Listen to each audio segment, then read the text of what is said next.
I'm not going to sugarcoat anything.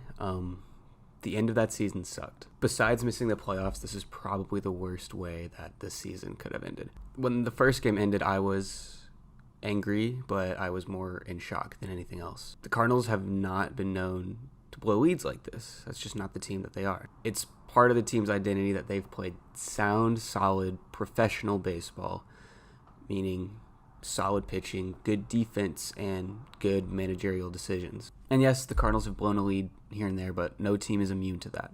But this was more than just blowing a lead. This was a complete meltdown on all levels. Managing, pitching, defense. All three of those things are associated with good winning baseball, yet all three of them had a masterclass in choking during Game 1. And besides one monstrous dinger by Juan Yepes, the bats were silent the entire series. Once Game 1 ended, it felt like the series was just about over. 2 elimination games in a row is a tough thing to overcome.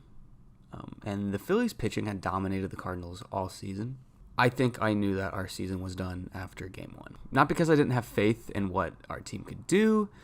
It just felt like the emotional weight of losing that first game was going to affect how we played in the second one. I'm not sure if that was the case, but the bats still didn't wake up, and the season came to a screeching halt. I'm not ready to say that this playoff format is bad yet. If we had won the series, I might feel different. It does hurt that knowing in any other year we would have been playing in a 5-game series against the Braves instead of a 3-gamer. And this 3-game series was over in less than 36 hours. And it really felt that making those 1 or 2 mistakes did cost us the season. What I will say is that it hurts more when you're supposed to win. I remember not really feeling sad about last year's loss to the Dodgers.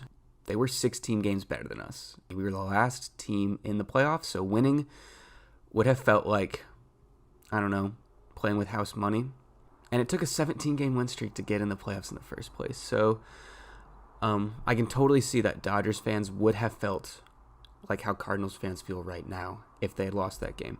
But yeah, I didn't really feel sad. We weren't supposed to win, but this year there was an expectation. We were expected to make a deep run, maybe even the NLDS, and then some even had us going to the World Series. So yeah, this one is going to hurt for a long, long time. And then there's the added element of Molina and Pujols and maybe even Wainwright. I was at a friend's birthday party during Game 2, but I made it a point to watch the last few innings because I knew that I was probably going to watch Molina and Pujols' last at-bat during this game. And that is probably the most tragic thing about all of this. The entire season was building into something very, very magical, and the door slammed shut right at the end. Yes, it's tragic, and it hurts baseball fans of all fan bases to not see Pujols go deeper into the playoffs and do something potentially really special.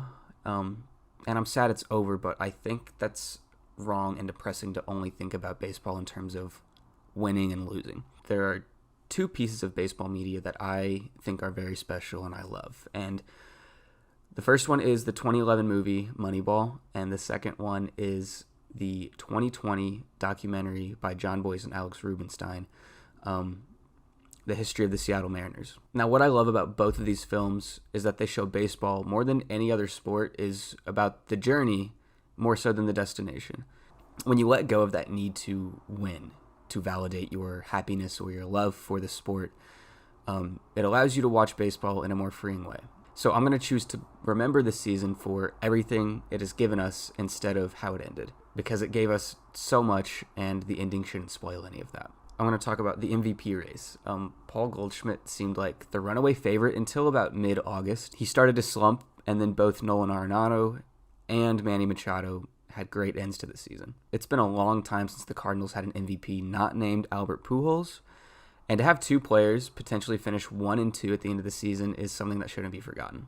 Both Goldschmidt and Arenado had really bad series against the Phillies, but voting takes place before the playoffs, so that shouldn't be held against them.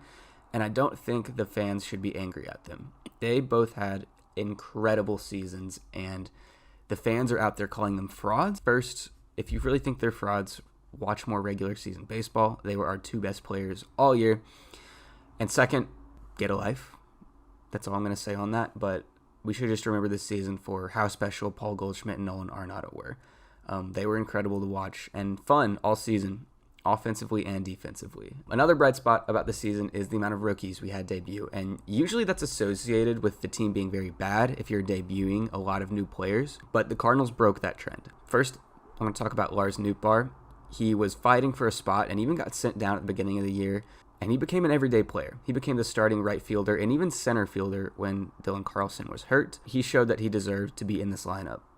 A couple other guys, Brendan Donovan and Juan Yepes, they should be everyday players next year. They both had incredible years, and I'm excited for them to potentially be in the lineup for years to come. There were also guys like Nolan Gorman, Andre Palante, Ben DeLuzio, Matthew Liberatore, and even Ivan Herrera that made their debuts this year.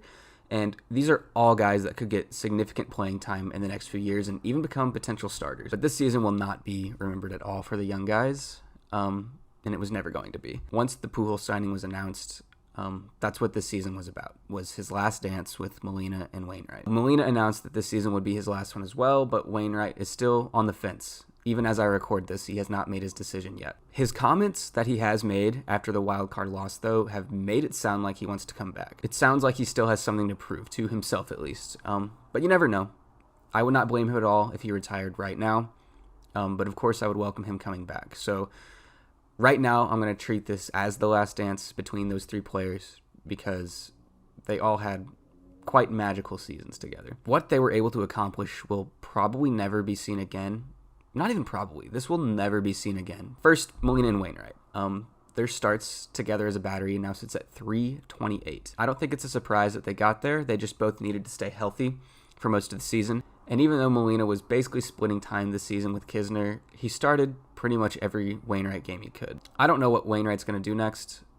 I always thought he would retire with Molina.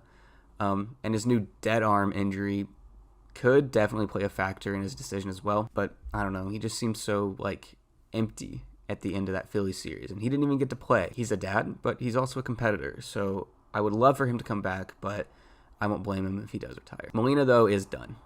His last at-bat was a base hit, which I can always be happy that he went out on a personal high. But next year is going to feel weird without him. I don't know how else to describe it, but he was always the safety net for this team. No matter how many times the roster turned over, he was there as the backbone of the franchise. For some perspective, I was only 4 years old when Molina made his debut, and I'm almost 23 now.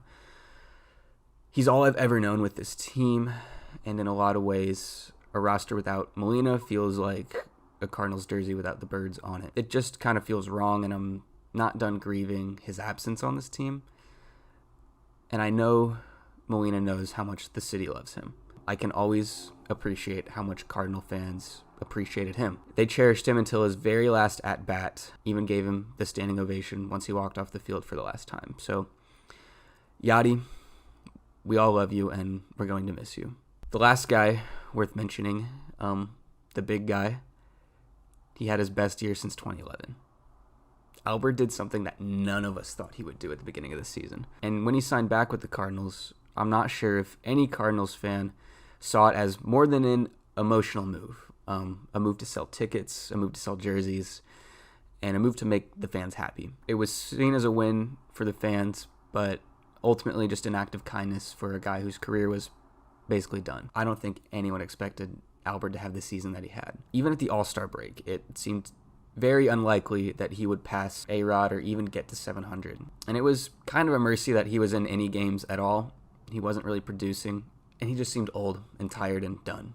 And then July and August happened, and he turned into the Pujols that Cardinals fans know and love, and Angels fans have never even seen. His chase for 700 seemed like a pipe dream at the beginning of the season, but Albert silenced every single doubter and hit numbers 699 and 700 on September 23rd, 2022. He hit him at Dodger Stadium, and it will be remembered as a massive tragedy that MLB was not only broadcasting that game nationally, but even to Cardinals fans, because it was on Apple TV+. Now, I would be more upset about this decision, but I was actually at the game, sitting behind the Cardinal dugout. That memory will be a moment that I cherish forever as a Cardinals fan. Everyone in the stadium was standing up for every Pujols at bat. They were cheering him on to do it. And I can appreciate that the Dodgers fans were there to see history more than their team win. And the Dodgers fan base is one that knows, respects, and loves Albert. So I'm happy he hit number 700 at a full stadium where the fans respect him. I also caught a foul ball at the game, an inning after Pujols hit his home run. Justin Turner fouled this off, and it fell right to me. So, yeah, that's a pretty special game. Albert also got a hit in his very last at-bat, and he, just like Yachty, was taken out for a base runner, which is so them. They're probably the two slowest guys in baseball, so it is funny that that's how their careers ended. So, yes, the ending is very tragic, but it shouldn't define the year that the season was. My favorite quote from Moneyball, and if you've seen the movie, you probably know, is, "How can you not be romantic about baseball?" I think this quote sums up what the 2022 Cardinals mean to me. It's poetic, and it's sad, and it rarely ends the way you want it to, but unless you enjoy the journey, then what was it all for? Recently, I saw a question online that asked what your favorite season of a sports team was that didn't end in a championship.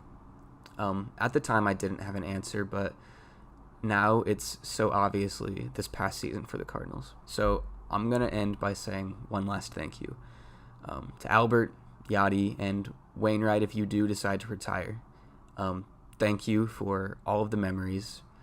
You've played an incredibly significant part of my childhood and now my young adult life, and you helped me fall in love with the game of baseball. I don't know how to root for this team without you, but I know that you won't be gone forever. You've given the fans and the city so much to be thankful for, both on and off the field. So thank you for being the best St. Louis Cardinals anyone could have asked for.